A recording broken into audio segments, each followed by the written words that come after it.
Welcome to the Efficient Spend podcast, where we help marketers turn media spend into revenue. My guest today is John Lorenzini. John, thank you so much for being here. Thanks for having me. I really appreciate the invite and connecting on LinkedIn. Yeah, we're going to have a really fun conversation today. I know that you have a ton of experience with incrementality and lift testing. I think it would be helpful for the audience just to give a brief background into your experience with optimizing media spend. Sure. Kind of all over the place. I was at media agencies, started out in print doing Bristol Myers Squibb ads, then hopped over to Mediacom where I worked on Dell optimizing their search accounts, then became a digital analyst, then was at Zenith for General Mills, doing all digital analytics, and then moved over to big tech. I was at Google for 4.5 years, mostly focused on food, beverage, and restaurants, and then eventually working on all reach-based products, so like your GRPs, reach frequency, those kind of optimizations within Google. Then Facebook, global CPG, and then Snapchat, retail, restaurants, travel, and energy. So kind of all over the map of big tech, and now I'm here at LiftLab, VP of Marketing Science, helping clients optimize their media spend. Yeah, I'm excited to dig into LiftLab. I'm really excited though. You might be one of the few, and I'm not sure, that has marketing science background at some of the big tech companies, Facebook, Google, and Snap, right? That's a pretty interesting combination. I don't know if folks like hop around at those companies or not, but what's your, experience between all of them as you think about the kind of lift testing incrementality landscape? How do you think these folks are doing, the big ad channels? Yeah, I mean, I think what was really interesting through the career progression was I always went smaller. I think some people work the other way around. They start at startups and then they go to big tech. But I started at Google and then Facebook, Snap, and what I realized there is you have to wear a lot more hats as you go smaller. So you have to learn how to build the engine as opposed to just drive the car. So I think that in terms of the growth I experienced with a machine that hasn't been built yet, I really understood the inner workings as opposed to pushing a well optimized report, pushing a button, getting that report, and then sharing it out with the market. So I think that the smaller companies, and this is kind of why I jumped to startups, was I wanted to learn more. And I think that you learn more at smaller, but it has to be scrappier and it has to be a little bit more oh, you want to solve this problem? Okay, go for it. I have no resources for you. So I think that difference is you could do more at the big companies, but there's a lot more, bureaucracy. There's a lot more silos that happen and hoops you got to jump to just to get access to that data. Sure. Being inside of those companies, and do you feel like some are doing it better than others? Like in terms of, I guess, the big ad networks, who do you think has their minds wrapped around incrementality and lift testing? Who's the top tier? Yeah, I think it comes down to a little bit of the ideology that aligns with its product's goals or what it's good at, right? So you saw early internet last click attribution, and I don't want to go into a whole diatribe against last click, but it features it works well for lower funnel products. For upper funnel products, it's a little bit about more view through attribution and all these other pieces. And in jumping through these companies, you kind of had to drink and undrink the Kool-Aid. And I think through that, I started realizing that, incrementality based measurement is, a reflection of their ideological stance on where like their products do well, but also what do they think it makes the most sense for their advertisers using their products, I guess. So it's kind of like, I would say they all do it pretty well. I would say Google with Ghost ads is really great at showcasing the value of the ad unit and creative. While, if you're a little bit before the pre-algo ranking when you're opportunity logging, it shows the value of the algorithm as well as the ad unit and as well as the creative.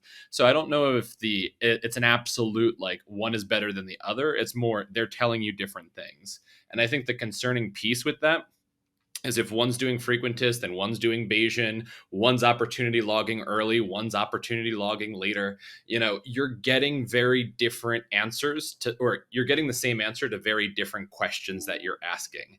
And I think the understanding under the hood of all these questions are really saying, like, this is what this lift is actually representing, as opposed to just here's your lift value, run with this. Right, which leads us to LiftLab, and what is LiftLab at a high level, and what are you responsible for there? Yep. So LiftLab is a company that helps marketers become smarter by understanding the difference between their growth and their profitability. We have two major stacks. One is an experimentation stack, which uses geo experiments, and then the other is an agile mixed model, which ingests their data, gives the holistic full picture. But as we know, anything that's correlative is not causal. And because of that, you could sometimes get some wacky results. And I think where LiftLab is different is we don't try to average or just make the results look believable to the advertisers. We say, this is what the data is telling us. We both know it's wrong. Let's run a test and actually refine our assumptions with causal data to inform the model further so that we can say, hey, you don't have to trust this whole model yet. Let's pick out these pieces, run the tests, put it in there, and then we could both feel like we're not just averaging or putting the art in our hands, but rather in the client's hands. Sure. I like that you differentiate between calling it really an agile mixed model. Just to give a sense of the scale that LiftLab is at, do you have any kind of indication of how much either annual or monthly spend is being optimized or analyzed on the platform, and then also what verticals you kind of tend to skew into? Yeah, I mean, I could give you a list of some of the clients, and I think you can infer from that. I don't know the exact number, so I don't want to be inaccurate. Sure. But with TurboTax, Intuit, Skims, Pandora Jewelry, Sephora, Tory Burch, Express, Leslie's Pools. So we're kind of all over the map, and we have a lot of different clients, and those are just top of my head. We have around you know uh, quite a few more than that. So you put that all together. I mean, just the first client I mentioned is a huge amount of spend. So it's quite large. Yeah. Yeah, sure. And I'm sure also that so some larger clients you mentioned, um, is there solutions for maybe smaller startups or folks that are going, from maybe they're spending 100K a month on a few channels. Does it make sense for somebody like that, or is it really more the enterprise clients? I would say it's mid between. We definitely want to make sure that the optimization, decisions that we're helping them make pay for the cost of LiftLab. So as you get larger scales and larger clients, a 5% improvement pays your LiftLab bill three times over with your first test. So to us, it's a very easy, value prop for us, which is saying, if you're probably spending probably 5 million plus annually, which is mid tier. We could do kind of a check to see is this a right fit or not, because sometimes clients are just too small, or sometimes clients are working through their growth strategy and they're not completely optimized. So, well, not completely optimized, but they're working towards optimization where they're making such big changes in their account. We measure the best play that's on the field. So if you switch everything up, then it's going to not have the historical data or information to say how do you improve off of a very shaky base. So there's a couple of clients that a little too soon, a little too small, and then eventually they come back around and then they become our clients. So it's definitely a timing thing on the growth. But 5 million plus spend in revenue is usually a good rule of thumb to start. Okay. Yeah, that's very helpful. And I wonder too, of course, you kind of run the gamut. One of the things as you scale a media mix and you get more complex, you're running multiple channels, multiple attribution methodologies. You kind of come across like how are we measuring and setting the right acquisition goals for our media mix? A lot of folks might say, okay, we're going to try to optimize towards a blended CAC goal, and that's kind of what we're doing. Then we go into our weekly meetings. Oh, CAC is up, we have to reduce. I know we were chatting before, talking about like, hey, is CAC to LTV the best framework to look at? When you look at clients and you look at folks using LiftLabs and think about goal setting, do you have any kind of framework or principles that you think through that make more sense? Yeah, and I think it's different for every client. I think the CAC to lifetime value is really great for contracts like credit cards, banks, phone carriers, life insurance, all those pieces. You don't have to put more ads in front of them to purchase again. Maybe it'll reduce churn. Maybe it'll allow them to I don't know, upgrade, cross sell, upsell, whatnot. But for the most part, it's that first purchase that they're looking at. So the CAC to lifetime ratio, I think, is really good for subscription based businesses that don't change. However, there's been a lot of startups that I've seen applying CAC to lifetime because investors like to see it, despite it's not the reality of how marketing works. If someone has a company that's a product, like you can use Fader's buy till you die model to say, is this person still alive? What's their average order value? How many orders do they get before they fall out of the funnel? But that still requires advertising. Your remarketing funnels and all these other pieces, you're only counting the costs of the initial acquisition, but it still requires investment to keep them live. And I think it undervalues, prospecting on, well, it's prospecting on customers that have already converted, right? Which is already the more likely person to convert because they've already been through the process. They have experience with your product, and you're undervaluing the amount of advertising that you're putting to get your easiest people in the door again. So for me, the CAC to lifetime ratio is a good investor metric, good for subscriptions to say the overall health of the business, but it's not a very good marketing metric because of all the reasons why you undervalue that. Right. And I don't want to put words in your mouth, but from my understanding, you're more in kind of like the marginal IROAS, IROI kind of camp. Can you explain a little bit about that? Sure. So with IROAS, that's incremental revenue on ad spend, and that's what more happens when you spend on advertising. So the counterfactual is I spend nothing, here's my revenue. I spend something, here's the extra. So that's the incremental. Now, I saw with experiments on publisher side, I see it, pretty much across the board that the first couple dollars you spend is really efficient. It does really well on a publisher, but those last couple dollars, because they have a propensity score, a likelihood that you're going to convert or purchase a good. Those in the beginning are really, really likely. And then as you continue to scale and increase the size of your campaign, you get weaker and weaker propensity scores. So what happens is you end up with this diminishing returns curve where your first couple dollars are super efficient and your last are not. So IROAS to me is an average metric. It is what did your average dollar do in terms of driving the average amount of incremental revenue. So this is why I prefer marginal IROAS as opposed to IROAS or any sort of just ROAS. And a really good example that I use to explain to advertisers is if I'm a publisher and you give me $1 and I give you $100 back, that's an IROAS of 100 and a marginal IROAS of 100.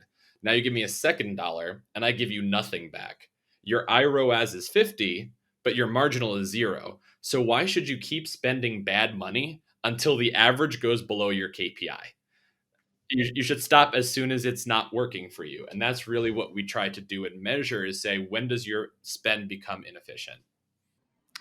Um, Let me ask. So it makes sense to me with folks like ecom, where it's like, okay, I spent this thing on Facebook, and then someone had a average online value of X, and I can calculate the ROAS. So you can calculate the marginal as well. For folks with different revenue models, right? Um, I know you maybe like a subscription model or B2B where you might not be seeing that revenue for 6 months, 12 months down the line. How do you think about utilizing a metric like marginal IROAS with some of those brands where it's not as clear when you're getting that revenue? Yeah, no, and that's an excellent question that we get asked a lot. A high value, high consideration purchase that happens infrequently, it's there's a lot of things that move you towards that decision, but ultimately you shouldn't be giving credit to the spend that just happens at the end there, right? So there's a couple of things that we look at. One is ad stock effects. So what you could do is run an autocorrelation function or a cross correlation function and take a look to see the decay, right? If you do a big spike, how much does the day before investment impact the conversions the next day and the next day and the next day? So they do this in television. Procter and Gamble's really good at doing this pulsing, where they pulse on, they let it decay, they pulse, they let it decay, and that's one way, and that's more of the ad effectiveness going down over time. The other pieces is the consideration of zooming out and saying what is your investment over longer periods of times or wider. With our agile mix model, it's daily. So with daily spend, we get daily results and we see a lot of day a week effects and saying, oh, more people happen to be in market. You're not necessarily using Canva, another one of our clients, on weekends or purchasing because you don't want to suddenly do a PowerPoint or a Canva presentation on a weekend. Same thing with tax season, with your pools. It's all very seasonal and very heavied up. Where how early do you have to spend before that considered purchase? So I guess this is kind of a winded way of saying it really depends on the business unit, and it really depends on kind of what their seasonal trends are, how they're qualified, and helping them make those decisions of when do you make your investments heavy and when do you make them lighter, when do you make them super targeted and when do you make them super broad. And that's kind of the feedback that we get as we do those quarter over quarter remodels or our weekly rescorings. Yeah. One of the things that I've been thinking about on the pay team is um, we want to optimize towards metrics that we can directly impact, and sometimes the lower funnel metrics are more heavily impacted by things like product lifecycle. And so if we optimize towards those metrics on like a weekly basis, and there's a lot of volatility, it could be that there was a product bug or something that happened with return customers. And so while the ideal is that we're trying to say, hey, let's get as many customers as possible, it might make sense for the paid team to say, well, we're really trying to optimize towards like net new email submits, because we know that we can impact that and then let lifecycle do the job. Any thoughts on that type of approach? Yeah, no, I do like having campaigns that are targeted to a specific business unit or goal or being narrow with your audiences. The thing though is the targeting is not always there to the narrowness of your conversions. So you're going to end up with conversions on other types of customers and other pieces of your business units. I remember when I was on Dell, Katie on my team, she plugged in all the scanner codes of mouse, like a consumer mouse, and someone came in on the consumer mouse and then bought, I think, $300,000 or something server solution for the company. It was an IT person reordering. So it's kind of like, okay, you're marketing to consumers a mouse, but then they end up buying a server solution, which is a completely different business unit of Dell. So this was something where it's like you can put your advertising out there, but you can't tell them to buy in retail stores or to buy online, if they're a new customer, an existing customer, and maybe you might heavy up with them. And we see sometimes like new customer promotions for certain subscription models might pop more. You might have more of a lift or more of an impact when you do a pricing change for a new customer. Like Thrive Marketplace, another one of our customers, would probably see that kind of new versus existing when they are targeting that new. But there's always halos to everything, so it's why wouldn't you count the halo if it helps your business? Right, right, right. Yeah, that makes sense. Cool. I want to talk a little bit about kind of the attribution landscape today. I know that you are in the top-down Bayesian camp, right? And a framework that you shared a deck with me before the call with LiftLab, kind of talking about different attribution methodologies being kind of top down versus bottoms up. And I hadn't seen that framework before, and it kind of made sense to me, even thinking about something like last click. It's like, yeah, it's bottoms up that If you sum all of the attributed conversions, it is not actually going to add up to how many conversions you got, and there's a lot of double counting there. Do you want to kind of talk through that at a high level? Sure. Yeah. So bottom up is generally click based, user based, super granular. You take those as your fact, and then you try to project up. And with these projections, when we had 100% match rate or a very high match rate, those projections up were very good. But with iOS 14.5, GDPR, CCPA, IP relay, all these things coming out, the match rates from these publishers are getting smaller and smaller. And because of that, your projections have to be on a larger and larger percentage of your sample. So, with that, you're starting with a fact that's a much smaller percentage of your foundation, and then trying to extrapolate that up to extrapolate up to what you think it's actually doing for their business. Now, with a shakier foundation and higher levels of assumptions, Android is doing this. We know the ratio of Android to Apple is that. So therefore, we think Apple's doing this, or all those kind of fuzzy math logic kind of things where you're no longer trying to understand why something happened and more what happened through your forecasting. So when you start bottom up, you sometimes get really wonky numbers because one assumption between, your truth and what you're saying, there's a lot of assumptions in between. Now, a top down approach is let's start with the revenue and the spend. This is what happened. This is what the shareholders care about. This is what your stock price is. Well, it's not based off of your stock price. But you understand. So they Yeah. take that and now it's decomposing. So it's splitting it up and saying we have the size of the pie. Now let's figure out each wedge. And because of that, there's less assumptions between what you're projecting down. And if you're doing a multi-layered, or a hierarchical model where you say, okay, let's get it right at the channel level, let's get it right at the tactic level, let's go down to the campaign level, your bands for error become a lot smaller, right? Because if something's out of whack, it's only going to go out of whack to the level above it. And that's kind of where it limits the amount of error that you could make overall with bad data. Now, clients come to us with a variety of good and bad data. And, if you have flat, even spend, it tells us nothing. We don't know what's your baseline or what that's doing for you. So you have to create some better data because, I'm of the opinion that better data is better than any model. You can throw a model, like you could throw any model at great data and get roughly the same results. And if you have bad data, all the models will be okay and then require like a PhD making a whole bunch of assumptions, but it wouldn't be any better assumptions than our clients who have the market context. So this is kind of where if you're bringing in bad data or if you're having data that doesn't tell us much, it's how do we create better ones? But how do I missed the part of how I got here. Right. Yeah, and I think there's a lot of there's a lot of chatter around the negatives of last click. For certain analyses, it is the best source that you have. So, for example, if you're running like a very clean A/B test on creative in Facebook, you're going to use the pixel to determine like which did better, right? And I guess maybe you might be using click through rate or something else, but there are kind of places that you're doing that, you're using that, and there's times where maybe media mix modeling is too high level that you don't want to use that.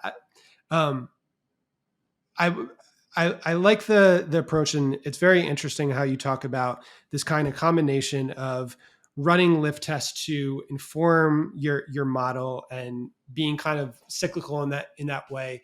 Um, can you kind of go into a little bit more detail on tactically what that looks like? So if a client's onboarding to LiftLab and they're like, hey, listen, we just want to test a bunch of things, right? Like we want to understand where we're wasting spend, where we can optimize.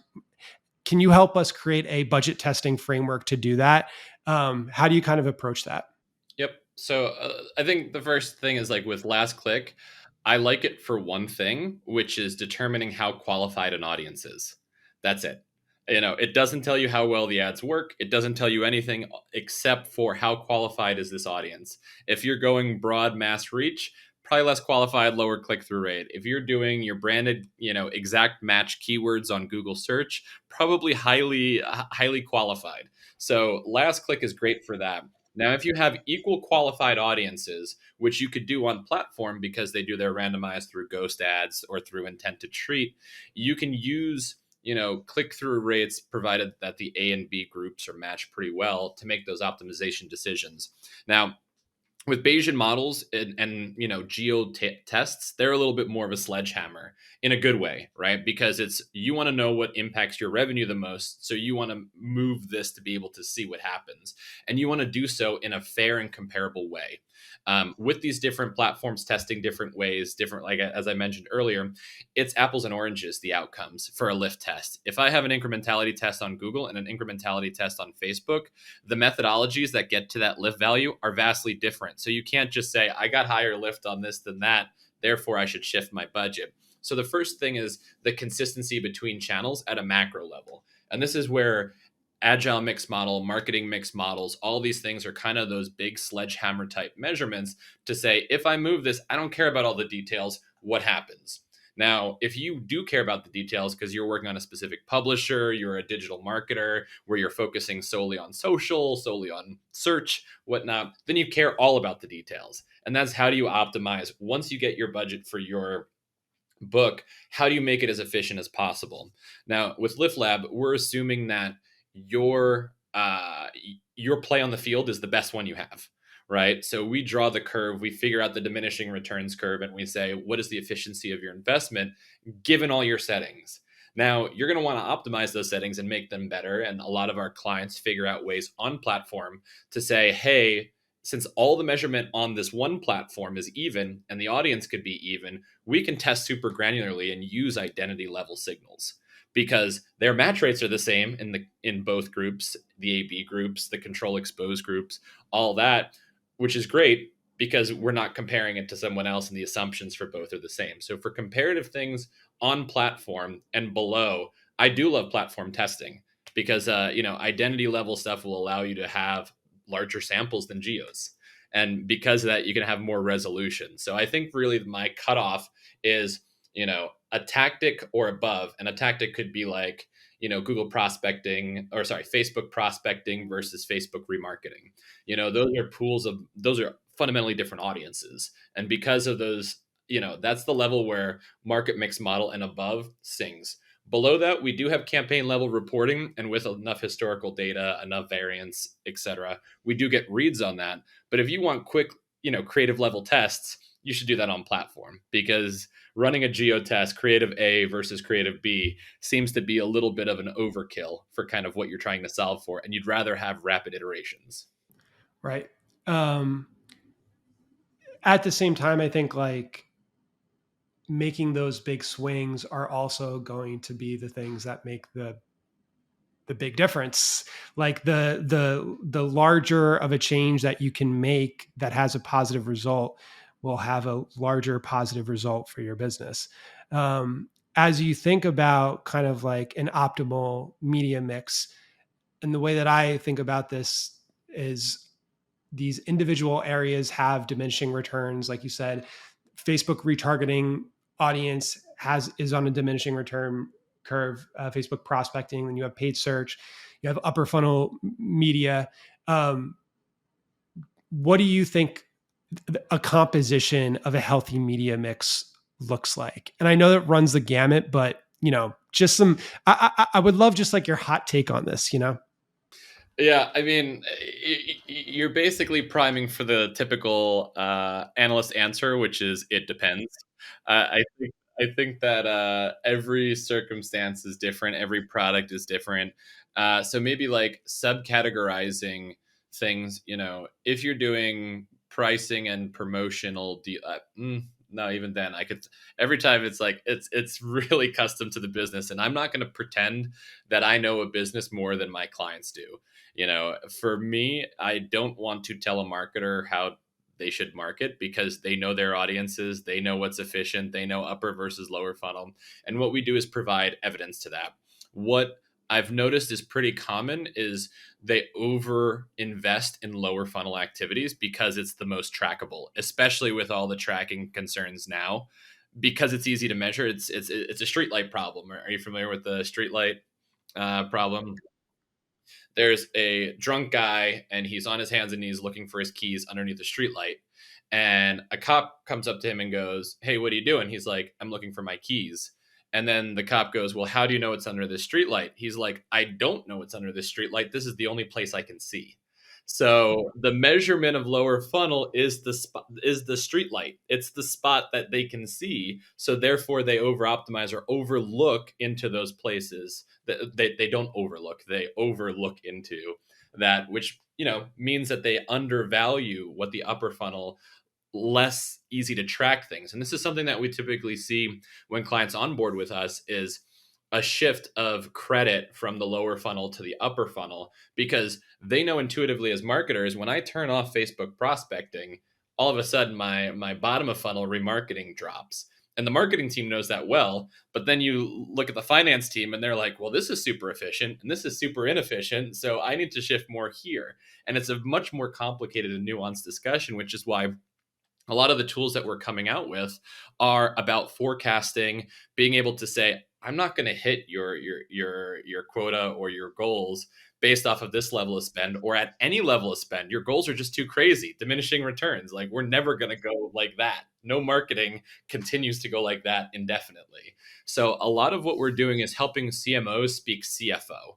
And I think that that's kind of a really helpful thing where we've heard from a couple of our clients our work goes into the boardrooms and says, "Yeah, we're going to have to adjust these because this is not going to work." And I think that that's kind of where this is going, which is how do we educate the finance team in the marketing team's world that they know as their reality? Yeah. Let me ask more granularly then, you know, if you take a traditional media mix and you say, well, we're spending the majority of our money on performance, and this is what we can measure the best.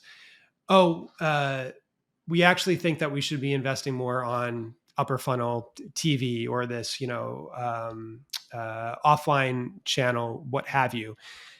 If you might run an incrementality test on that, it may be that the marginal incremental ROI or the incremental ROI is lower because increasing spend in TV, if you only look at it in a 1 week period or a shorter time frame, you're not going to see that it's actually more impactful. You have to look farther out. So I when you think about like training the CMO to think like a CFO, how do you think about the patience required to invest in these things that have a longer time horizon?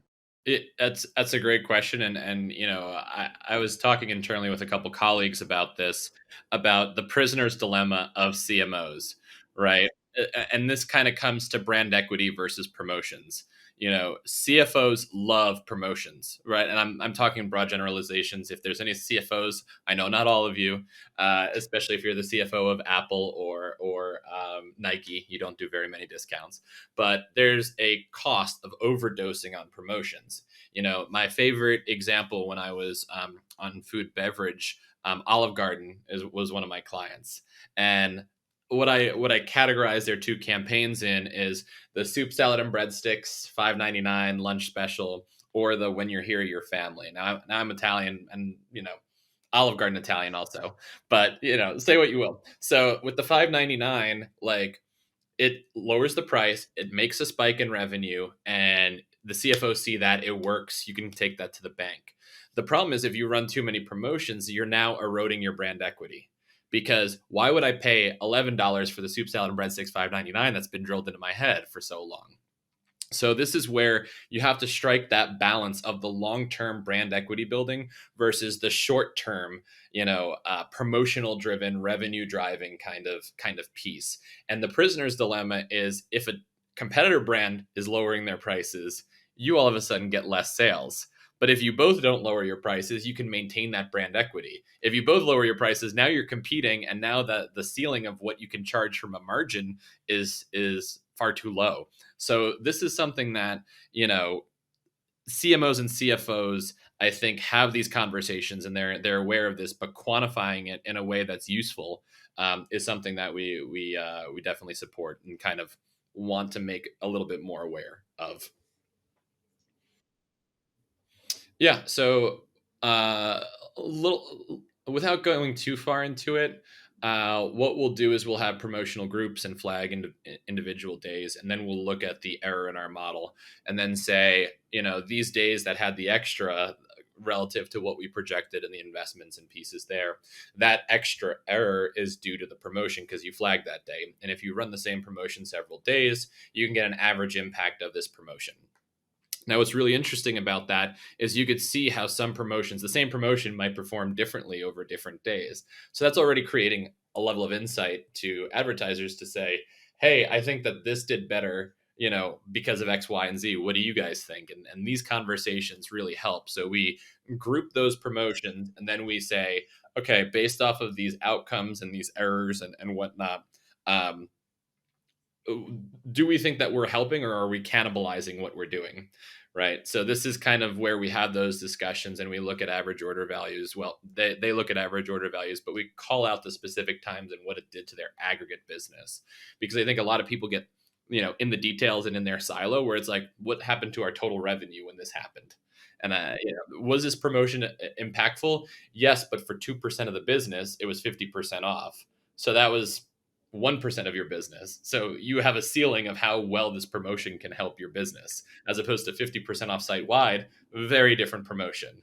So I think there's a lot that we learn through the promotional piece that helps educate how that impacts our bottom funnel conversions. Cool. Um, if you take a step back and you look at the kind of paid media landscape more broadly, um, when I joined my current company in June 2020, a lot of brands were scaling. VC money widely available. Everyone's talking about scale. Then COVID hit, and then it became about CAC reduction, right? At the same time as we're losing more attribution. But folks are much, much more performance focused at this point. And I think it's also why things like media mix modeling are now more popularized and like in vogue, I would say. However, if you talk about the prisoner's dilemma and you play that out and you see more and more brands, playing this game of like, we need to optimize to performance, we have to reduce price, like these type of things to compete, and then you're missing out on brand. It feels like the brands that invest more in the upper funnel, in the when you're here, your family, might actually do well. You mentioned that this is like a generalization you see within your client base, the fact that folks are over indexed in performance. What are your thoughts on that? And do you have any like tactical, like specific examples of folks that had gone the other way and tested more into these other areas and saw success from that? Yeah, and I would say that's more of like an onboarding, like I was last click, but now I'm reformed kind of scenario. Not all my clients, some of my clients come in with the very well optimized in terms of bottom versus upper funnel, and we provide optimizations within that. So I'm going to say not all clients, but yeah, we've had some clients run tests on upper funnel activities, specifically like new audiences, new reach driving vehicles that maybe they haven't explored before. And what we found was very surprising was like very non-endemic publishers did really, really well for some clients where they ended up quadrupling spend and blowing out quota. That was one that we had there, and it was, I wasn't expecting those results, but the test showed that. Then we plugged it in the model, refined our estimates. We then, said you need to spend up by this much, and they're like, that much? I'm like, I mean, yeah, but let's work our way up there. Let's not jump immediately there. But they saw it proven out, and now that's like their new normal. Their new BAU is 4 times higher than what they had before. So it's those kind of things that surprise me, that stick out. And more often than not, it's the undervaluing of upper funnel almost across the board because it's more trackable at the bottom funnel. Yeah. And it makes sense too. Like if we play it out again, if all of the competitors are basically on Facebook and Google, and that's where the majority of their spend are, and you test these maybe smaller publishers, you're going to see lower CPMs, which is going to lead to more impressions, which is going to probably lead to more incrementality. I have thoughts on some of the networks, like when you see really low CPMs, what's the quality of the impression, depending on like if it's an app network. Certain ones I've seen certain programmatic vendors just do some odd things, but I think it's kind of similar with the upper funnel. If you're going in these areas that your competitors are not, you're going to be finding wins from that. Yeah, what I find most interesting when you're doing incrementality, testing, and you're using a goal-based bid, a GBB of like purchase, your pixels with everyone else's pixel as a publisher. So now you're just raising the like cost of that individual person across the same, and the ones that come out most incremental are the ones that got the most dollars thrown at them. The one who happened to get the last impression before the last click, if you're doing that, is the one that gets attributed the credit if you're doing last click 100%, right? So there's a impression share, that a game that gets played over a finite group of people based off the pixel firing for purchase base, and maybe they'll do some lookalikes to expand the audience, and that's unique to a platform, which is great. But what I found was really interesting through some of the tests is the goal-based bids that no other publisher has access to are the ones that tend to be more incremental or like cheaper and incremental, a good deal because they have different surfaces. So what I mean by that is, if you're watching an ad on YouTube, the surface is, your YouTube engagement. If you're and it could be a like, a comment, a share, a subscribe. Those are different signals that show intent of a given category, which then can be used. So if you're, taking action on an ad, lingering longer, having a swipe up function for more information, those kind of actions provide signal to the algorithms that this person is more interested. And those signals are on publisher platform as opposed to on the client side. So because of that, those differences create larger reach when used in aggregate across all the different platforms. So I always like to look at goal-based bids that have different signal sources or different types of intent to qualify people further, and move them down funnel. So that's kind of like one thing that I have noticed is an undervaluing of, you know, they are vanity executions, like remember when Facebook was, cost per likes and things like that. I don't agree on that, but I do think, because then you end up with just likey people. But I think there are things where if they're expressing a level of intent and targeting the people that do that, it could further qualify them for further down funnel. And I've seen some of those smaller publishers have those unique goal-based bids and have really good performance, which surprised all of us too. So just to play that back to make sure that I'm understanding you properly, what you're saying is to bid to something less obvious or maybe more upper funnel, and doing that will lead to more incrementality because you're not fighting the competitors that are all bidding for purchase. Is that kind of what you're saying? When the pixel fires, everyone fights for that guy or that gal, right? If you are lingering on an ad, only the publisher knows that you lingered on that ad. So those kind of signals to me are unique to publisher. So if you can use a percentage of your spend, don't put all your spend in bottom funnel. Don't put all your spend in impression based. I have my opinions on impression based, but those middle ones, are providing you, yes, clicky people, yes, likey people, yes, whatever kind of outcome. But it's also a matter of like providing the algorithm or the surfaces that they have, something that you're going mass reach. So you might as well capture some other unique audiences instead of just having a 15 frequency on purchase. Maybe have, a 2 frequency on a clicky person or a likey person, because if they're engaging with it longer, that's a more important, higher value impression. For sure. And you can still measure the downstream effect of that too. Yeah, exactly. Yeah, that's one of my big thoughts is just like there's a difference between, hey, we want to bid on this specific event versus here's what our business goal is that we're like optimizing towards. and you could bid towards like a click, but you can still say, hey, well, it's getting me a lot of leads. So that's really interesting. Cool. I know we have a couple minutes left. I ask kind of all my podcast guests this question. This is the Efficient Spend podcast. In your experience, what is the most efficient spend that you've done in paid ads, and the most inefficient? The most efficient spend was probably that mouse click that Katie uploaded. I mean, that was like, that was like a 11-cent click or something that generated, Now, is it the click that did that? That's the last click attribution speaking. He probably was already pre-qualified for that. But in terms of most efficient spend, um, I would say we're seeing some interesting results that are panning out for some B2B, leveraging LinkedIn. I find that to be a pretty interesting, because that's like, if you're doing something targeting another business, that's kind of center of your bullseye.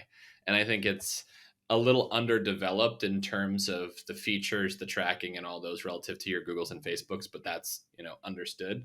But the the qualification of the audience and how you could tailor the ads to that, like if you do it on your side and then upload it and target those specific people, I think is really undervalued. So I think that would probably be one of the more efficient spends.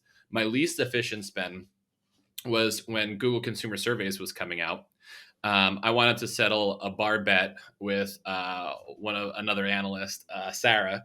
She thought that Beyonce was a better dancer than Michael Jackson.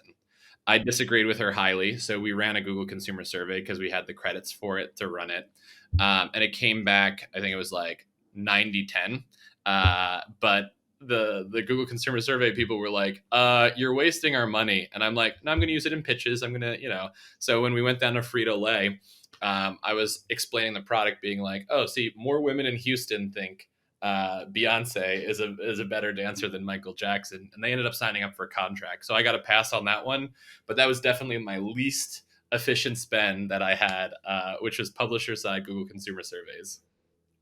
And Sarah still owes me two Michael Jackson karaoke songs for losing, and she hasn't paid up yet. Sarah, get on that. Yeah, you gotta love added value. I love a good added value.